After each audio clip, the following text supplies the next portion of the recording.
and welcome to a new episode of LSN. We're collaborating with Bizno Broadcasting News. My name is Brian Lee. And I'm Andrew Ha, and today we'll be discussing the progressive era being a conservative or liberal triumph.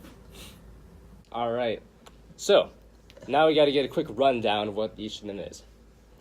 Liberalism is a set of values that center around individual liberty and limited government control of life. They are open to cultural shifts for the better of personal freedom. Conservatism, however, is a bit of a different philosophy. Conservatism, on the other hand, is the political philosophy that favors limited government and the preservation of the status quo. Well, we've been talking a lot about the progressive era, but what really is progressivism? Andrew, help us out there. I'm glad you asked. Progressivism is the philosophy that revolves around supporting reforms that improve society and the quality of life for the citizens. I see. Thank you very much. Hey, you're welcome. Brian, what is the progressive era causes and goals? Wow, you didn't know that? All right.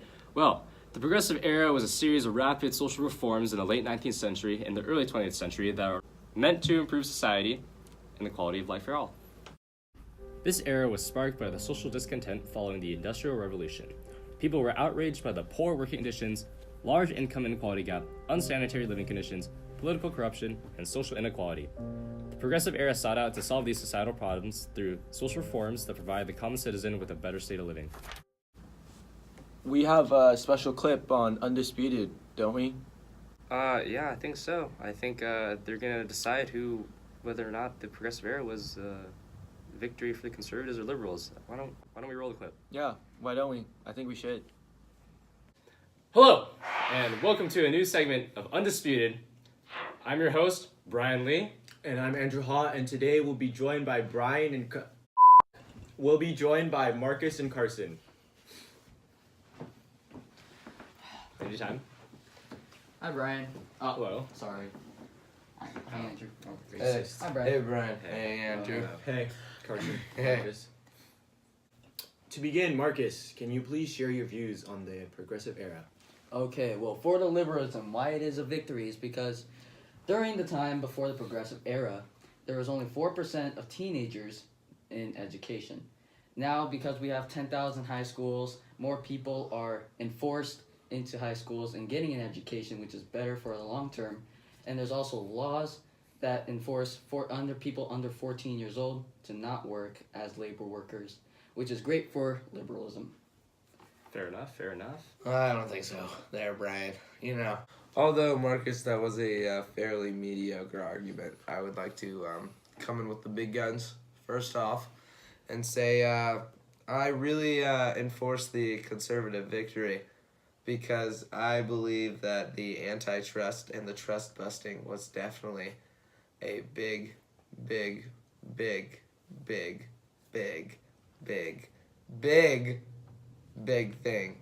that happened due to the decrease in monopolies and giving other smaller businesses a chance to rise. And this really conserves the economy and, come on, gives more people That's a fair. chance. Yeah, that's true. That's fair. Well put, Carson. Well put. Yeah, I have to know. say. I know. Yeah. Thank you. I kind of knew what I was expecting when I walked in here, am I right? Yeah.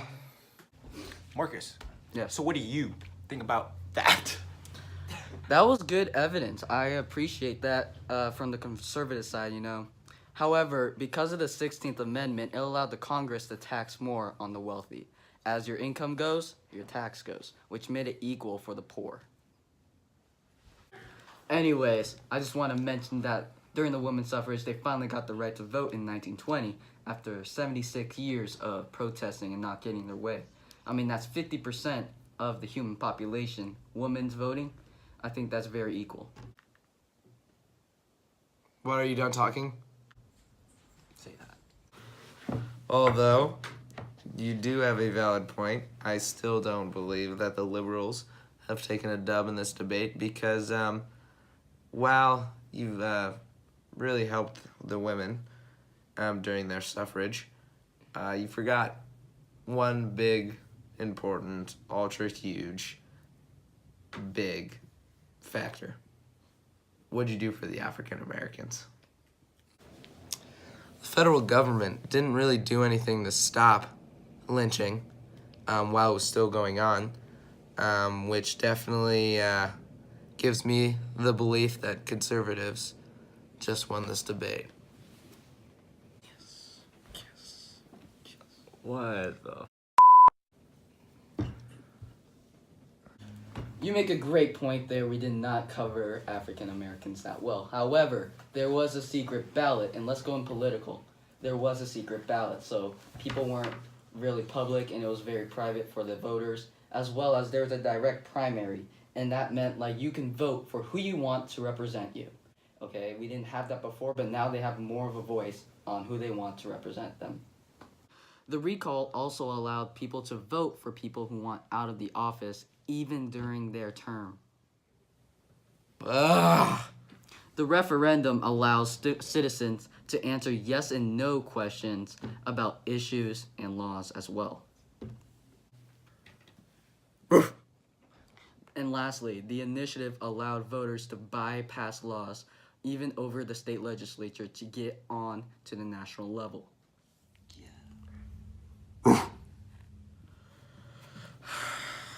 Well, I don't even know why I'm here. Anyways, I mean, these hosts are absolutely terrible. They can't host.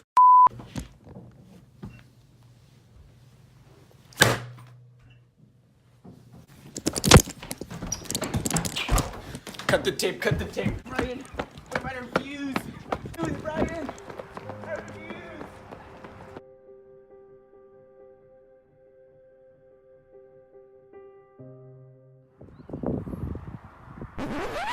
Well, there you have it, folks. The Liberals won due to child labor, compensation acts, and other social reforms, making it equal for everyone. Well, thanks for watching this month's LSN, everyone. I'm Cooper. And I'm Shane. And I'm Alex Pham. Get out of here, fam. Get out of here.